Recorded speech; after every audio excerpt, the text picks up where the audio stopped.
Saya itu sering judi, sering minum. Dulunya ya pemarah. Kalau dalam keluarga itu kalau kurang cocok itu saya marah. Di masjid itu ada orang adzan subuh itu ya dengar, tapi saya itu masih males. Ya sholat, ya main, ya rokok-rokok, ya bergadang. Namanya orang bergadang kalau ada cewek ya diganggu. Loh kok ini ustadznya kok berani kendel gitu loh. Ustadznya kok berani itu kok yang di anu kok kayak brojol gitu kan.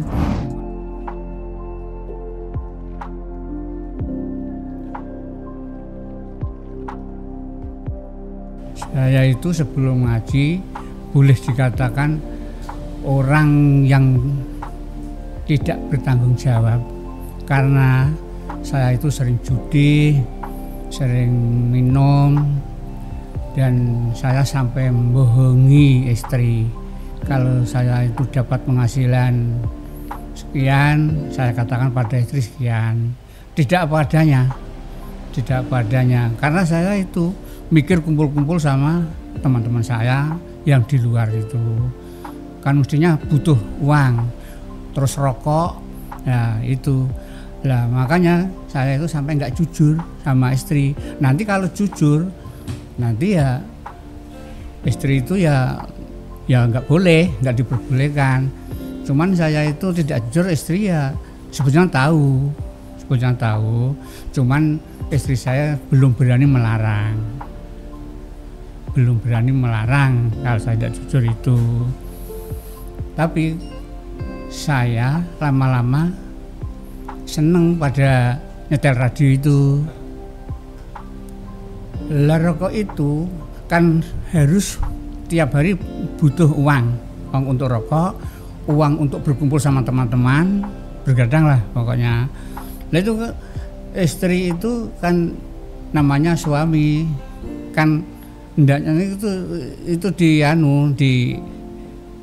harus sedikit-sedikit lah rokoknya itu, jangan banyak-banyak. Saya itu kan sampai habis satu bungkus sampai habis. Lalu saya akhirnya membohongi istri untuk dapat beli rokok tadi.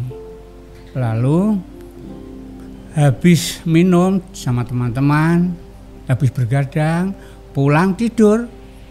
Jadi saya itu belum sadar, belum menyadari. Ya, langsung tidur. Subuh juga begitu. Ya dengar di masjid itu ada orang adzan subuh itu ya dengar. Tapi saya itu masih malas. Ya kayaknya saya belum membutuhkan, Mas. Saya belum butuh gitu. Jadi saya ya nggak sholat subuh. Cuman kalau maghrib itu saya agak rutin.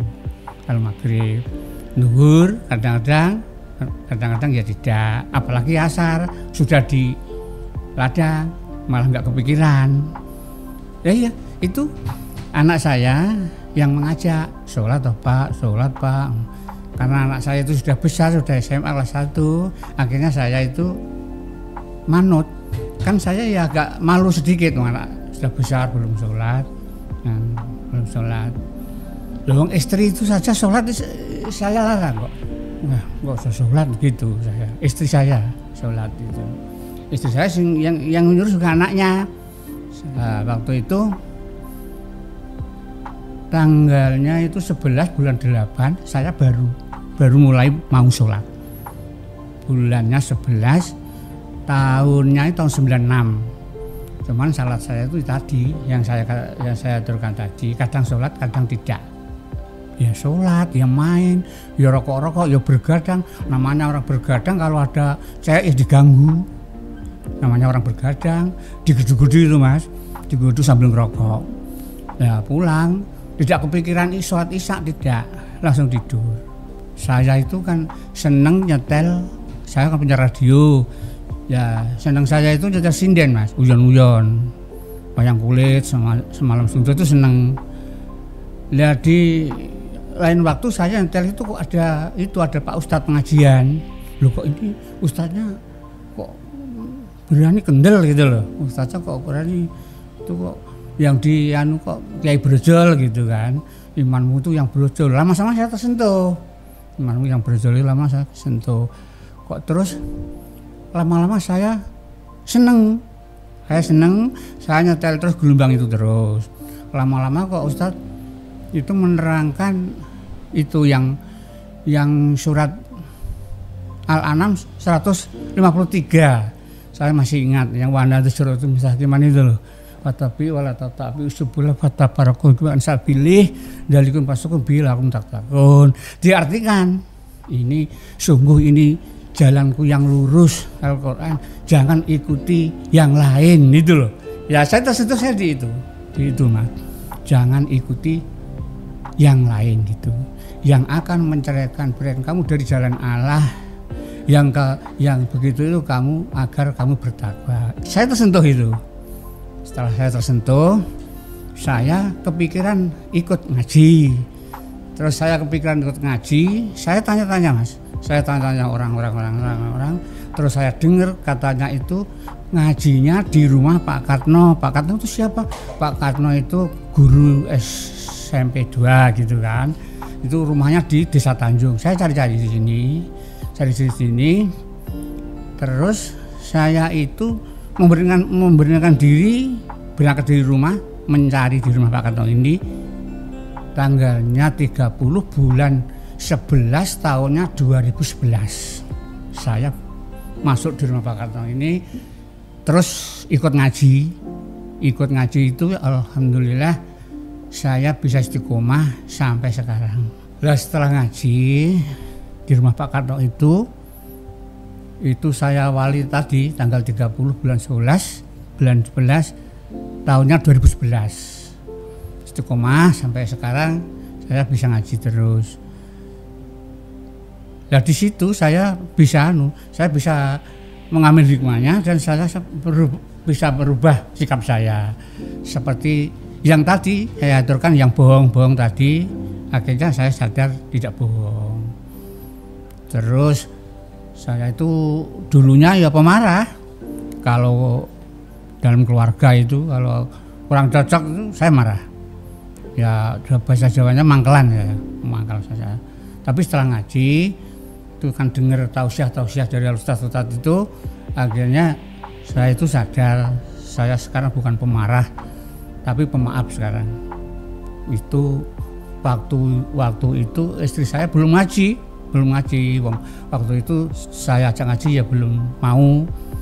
Alhamdulillah itu ada di Blora itu ada tragedi di Blora itu, saya ajak ke Blora pagi-pagi jalan-jalan, ini kok bukan ngaji jalan-jalan.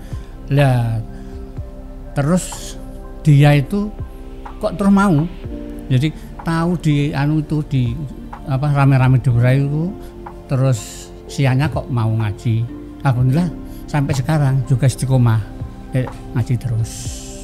Kalau begitu saya itu sadar kalau keluarga saya, terutama saya itu mendapat hidayah dari Allah, karena saya yang semula itu orang yang cepat marah sekarang tidak.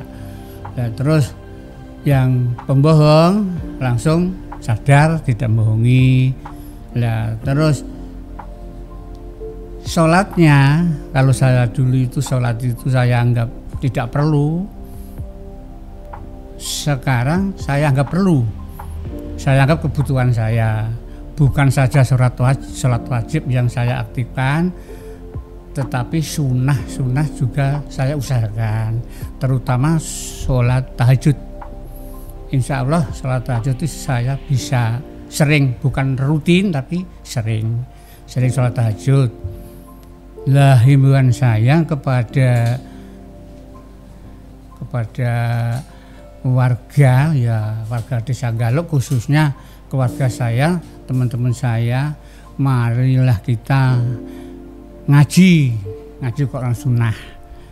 Ya ngaji tidak harus di MTA, tapi dimanapun kalau ngaji kita itu di Quran Sunnah nanti akhirnya bisa ketemu. Tapi ya kalau bisa di MTA.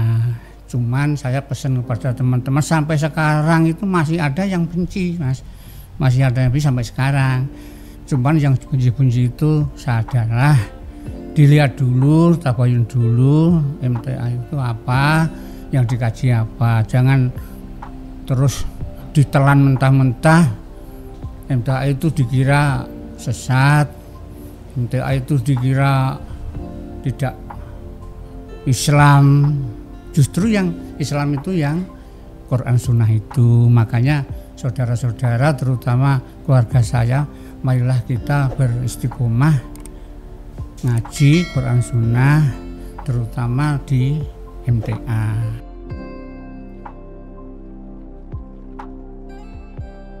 Nama Pak Mujiono Galuk, dari Desa Galuk, Kecamatan Kedung Tuban, untuk titik balik Persada FM.